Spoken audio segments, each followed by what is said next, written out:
भगवान के सखा हैं। ध्यान से सुनिएगा महाराज।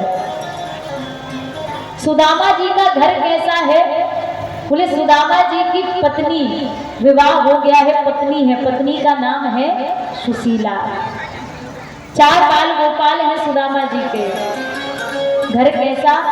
बोले सुदामा जी के घर में प्रातः काल से लेकर के शाम तक सूर्य की किरणें बिना रोक टोक के भीतर आती हैं। ऐसा घर सुदामा जी का। पड़ोसी के घर का पानी बिना रोक टोक के सुदामा जी के घर में आता महाराज। ऐसा घर सुदामा जी का। देखिए महाराज, सुदामा चरित्र से हमें क्या शिक्षा मिलती है, हमें इस बात पर ध्यान देना चाहिए। आजकल महाराज बड़ा कष्ट होता, लोग कथाओं में सुदामा जी की झांकी बनाते और झांकी बना करके महाराज पूरे पंडाल में सुदामा जी से मंगवाते, मानो सुदामा जी कोई भिखारी रहे हो। बड़ा कष्ट होता महाराज। आकर के लोग यहाँ से धक्के दे रहे हैं, वहां से धक्के दे रहे हैं, सुदामा जी के फटे वस्त्र हैं। ऐसा महाराज ऐसी झांकी दिखाते कि देख करके बड़ा कष्ट होता है। ये सुदामा जी की पहचान नहीं महाराज। सुदामा जी की कथा श्रवण करने से हमें क्या प्राप्त होता है, क्या हमें सुदामा चरित्र से शिक्षा लेनी चाहिए, ये बात समझने की है महाराज। सुदामा जी की भक्ति कितनी श्रेष्ठ है, सुदामा जी का मन भगवान के चरणों में कैसे लगा हुआ है, इस बात पर ध्यान देना चाहिए। ये सुदामा चरित्र कोई मनोरंजन का विषय नहीं है महाराज।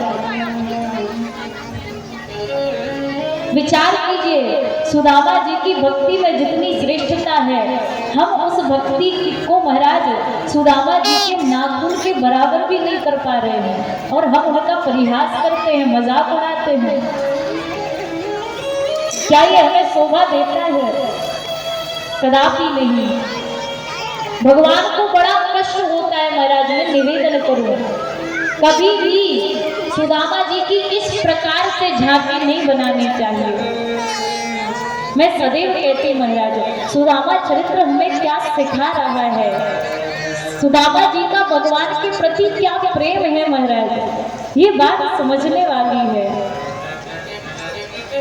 क्या सुदामा जी दिन रात भगवान का चिंतन करते, दिन रात प्रभु को याद करते, नेत्रों से अश्रु की धारा बहाते। दिन रात सुदामा जी की जिह्वा पर एक ही नाम, कृष्ण कृष्ण कृष्ण कृष्ण, श्री कृष्ण, दूसरा और कोई काम नहीं।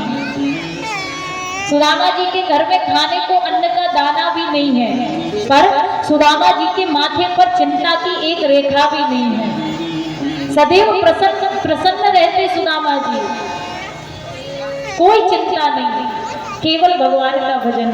सुदामा जी जब प्रातः काल घर से निकलते भिक्षा मांगने के लिए, तब सारे बालक मन में विचार करते, लगता है आज पिताजी कुछ लेकर के आएंगे। पर जब शाम को सुदामा जी लौट करके आते, बालक दौड़ करके जाते, पिताजी आ गए, लगता है कुछ लाए होंगे। पर जैसे ही पास में जाते, देखते सुदामा जी के हाथ में कुछ नहीं दिखाई पड़ता, नेत्रों में अश्रु आ जाते। भूखे बालक आकर के एक कोने में बैठ जाते। सुदामा जी बालकों के पास बैठ करके ऐसी भगवान की लीला सुनाते, इतनी सुंदर ठाकुर जी की कथाएं सुनाते कि सारे बालक प्रसन्न हो जाते और प्रसन्न होकर के निद्रा आ जाती और सो जाते। सुशीला जी ये दशा देख करके मन ही मन बड़ी दुखी होती, रोती रहती। क्या हुआ? एक दिन सुशीला जी के यहाँ भगवान ने कृपा की। भगवान जानते हैं सुदामा कभी मेरे पास नहीं आएगा, कुछ मांगने कदापि नहीं आएगा। आज भगवान ने कृपा की, आज द्वारिकाधीश ब्राह्मण का रूप धारण करके आए सुशीला जी के घर में। बाहर से आवाज लगाई, मैया भिक्षाम देही। सुशीला जी मन में विचार करती, मेरे घर में कौन भिक्षा मांगने आया है? मेरे पति तो स्वयं जाकर के मांग करके लाते, तब हम अपना पेट भरते।